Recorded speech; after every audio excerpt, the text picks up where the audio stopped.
right now with some analysis. Jonathan, good to have you. You know, Thank you. In past elections, we've heard about problems after the election. At least they're working on these things now before the election. And so we know that there were like 2,500 voter registration forms. There was something wrong with them, and so they've set them aside. Is this normal, or is it something bigger? Well, we've seen this pattern before, and you're absolutely right. We should take a more positive view of this, and that these are being picked up. You have people who are doing their job and pulling out these suspicious registrations. But we've seen this pattern. You have a sort of a cottage industry of registering people. There's a lot of money from the parties, from the government to register, and they are registered by, obviously, the number of people that they can effectively harvest or get registrations from. And that produces a rather negative incentive. You know, some of these people begin to cut corners, or according to some of these accusations, just knowingly create invalid registrations. So it's good that they're picking it up. We just don't know the scope of this. We're Sounds seeing like this fraud in multiple districts, and that's what we don't quite know at this point. Jonathan, they're saying they're looking into overabundance of voter registration forms. So I know they normally get a lot of registration forms in the mail, but they're saying this is more than normal. Yeah, and that's part of the thing here is a lot of states have tried to make it easier to register. There's a lot of money going to registration drives, but that could be a perfect storm when those are in the hands of the wrong people. And so we're seeing a lot of these forms that are highly suspicious and potentially criminal. But many of these are simply invalid. And so these officials are trying to do a catch-up game because, you know, we don't have a lot of runway here. When these registration forms come in, they've got to spot them, pull them, investigate them, and we've got an election barreling down this track. Right. So, Jonathan, let's take a look at some of the Supreme Court challenges. They say they know they're going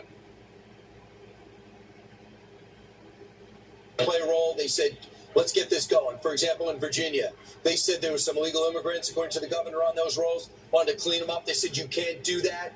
Where does that stand right now from what you see play out in the lower courts? Well, the lower courts did not go well for the state of Virginia. We're waiting for the Supreme Court's decision. I have to tell you, I'm very sympathetic with Virginia here. You know, what Virginia is saying is quite simple. They're saying it's a crime.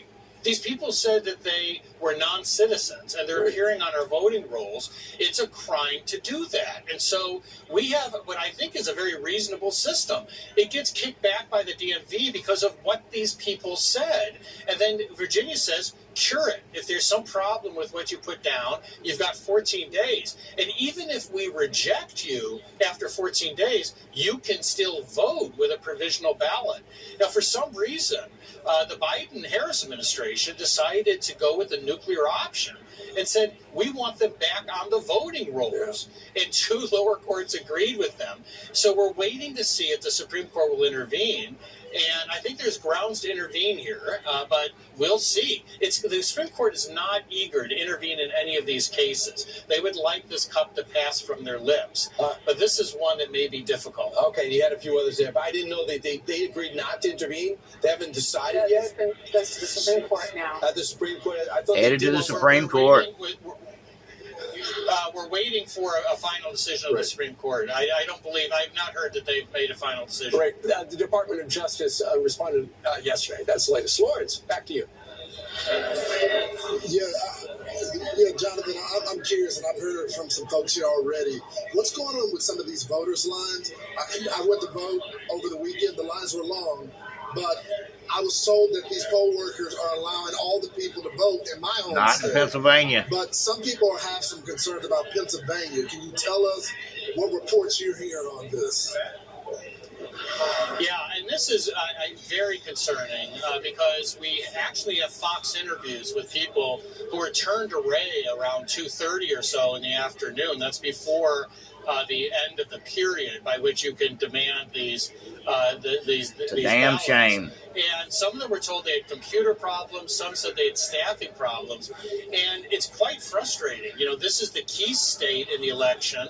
and we're now having staffing and computer problems.